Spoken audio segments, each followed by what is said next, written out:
जय हिंद साथियों, मैं पुष्पेंद्र कुमार आप सभी का फ्यूचर स्टडी ग्रुप में स्वागत करता हूं। ठीक है, देखते हैं हम अलंकार में। जैसे अभी पीछे पढ़ा था पिछली क्लास में, भ्रांतिमान अलंकार और संदेह अलंकार दोनों का मैंने तुलनात्मक अध्ययन कर गहनता से समझा था। अब हम बात कर लेते हैं अन्योक्ति अलंकार की। किसकी? अन्योक्ति अलंकार की। जैसे कि आप अन्योक्ति को आप बात करेंगे तो अन्योक्ति का मतलब शब्दशः देखेंगे तो अन्य प्लस उक्ति, यानी अन्य का मतलब किसी और उक्ति का मतलब कथन। यानी जैसे कोई बात है, हमें आपको कहना है, यानी आपको कहना है तो आपसे हम प्रत्यक्षतः ना कह करके किसी और के माध्यम से घुमा फिरा करके किसी और का उदाहरण दे करके हम कह दें तो वही हो जाएगा अन्योक्ति अलंकार। देखते हैं, कुछ लिखा है। अन्योक्ति दो शब्दों अन्य प्लस उक्ति से मिलकर बना है, जिसमें अन्य का अर्थ दूसरा, उक्ति का मतलब उक्ति का अर्थ कथन। इस अलंकार को बनाने के लिए कुछ प्रतीक चिन्हों का प्रयोग किया जाता है, अर्थात इस अलंकार में कुछ विशेष शब्द होते हैं जिनको हम पहचान चिन्ह के रूप में रखते हैं। जैसे फूल, कली, माली, गुलाब, कांटा, डाली, अली माने भौरा, है ना, पक्षी आदि कुछ शब्द ऐसे हैं जिनका प्रयोग किया जाता है। ठीक है, अर्थात इनके बिना वह अलंकार नहीं होगा। देखते हैं, जहाँ किसी की उक्ति के माध्यम से किसी और की बात कही जाए, यानी किसी अन्य को कई बात कही जाए, वहाँ पर अन्योक्ति अलंकार हो जाता है। ठीक है, जैसे देखते हैं, नहीं एग्जाम्पल, नहीं पराग, नहीं मधुर मधु, नहीं विकास इह काल, अली कली ही सौ बिंदु, आगे कौन हवाल। इसमें देखेंगे अली और कली दोनों शब्द हैं, है ना। अली माने होता है भौरा और कली आप जानते हैं पुष्प होता है ना। जैसे जिस प्रकार से भौरा किसी पुष्प की कली में हमेशा चिपका हुआ रहता है, अर्थात संलिप्त रहता है और उसे कोई कार्य नहीं करना होता है, नहीं करता है, ठीक उसी प्रकार से राजा जयसिंह अपनी प्रेमिका अर्थात रानी के भोग विलास में ही हमेशा विलीन रहते थे। इस प्रकार से इनके समय में कोई भी और कार्य नहीं हुए, अर्थात इनके समय में यानी राजा जयसिंह के समय में कोई भी जो है विकास नहीं हुआ। राजा जयसिंह हमेशा भंवरे की भांति कली रूपी अपनी रानियों में संलिप्त रहते थे। ठीक है, हम कह सकते हैं कि यहाँ कली और भंवरा इन दोनों के माध्यम से राजा जयसिंह की बात कही गई। राजा जयसिंह की तुलना भंवरे से की गई है और उनकी रानी की तुलना कली से की गई है। ठीक है, यहाँ पर हो जाएगा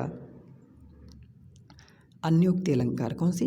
अन्योक्ति अलंकार। ठीक है, ये एक एग्जाम्पल है, आप इसे विशेष ध्यान देंगे। ठीक है, क्योंकि एग्जाम में आता है। ठीक है, अगला देखते हैं दृष्टांत अलंकार। ठीक है, दृष्टांत अलंकार देखते हैं, समझने की कोशिश करते हैं।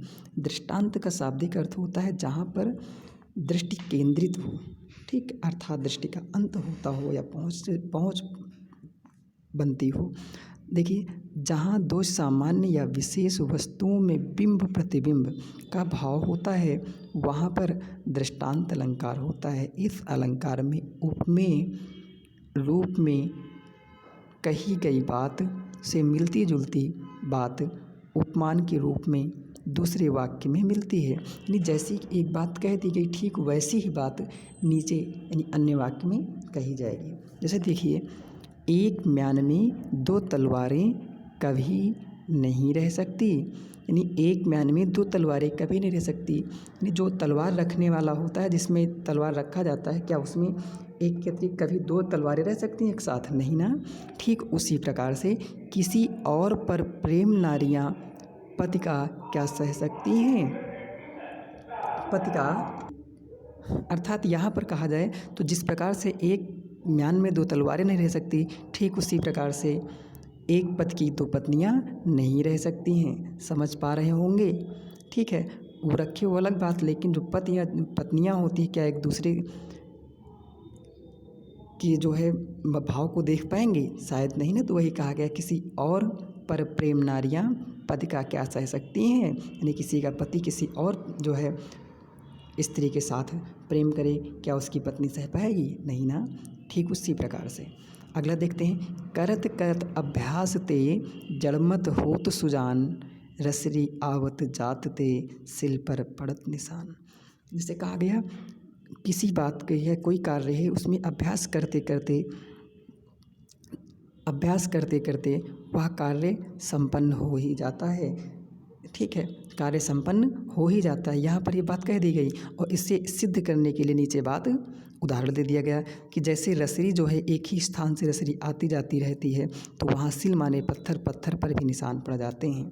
आप समझ पाए होंगे कि रसरी को एक ही जगह पर घिसते रहिए, कुछ समय के बाद ऐसा हो जाएगा पत्थर पर भी निशान बन जाएंगे। ठीक है, यहाँ पर आपका दृष्टांत अलंकार हो जाता है। आप ध्यान रखेंगे इन उदाहरणों को। ठीक है, हम उम्मीद करते हैं आपको समझ में आया होगा। ठीक है, आप अधिक से अधिक क्लासों का गहनता से अध्ययन करने के लिए आप हमारी offline classes, warrior classes join कर सकते हैं, जहाँ पर आपको मिलती हैं उत्कृष्ट क्लासेज और स्टडी मटेरियल और साप्ताहिक टेस्ट। आप अधिक से अधिक आएँ और अपनी सफलता की परचम लहराएं। धन्यवाद।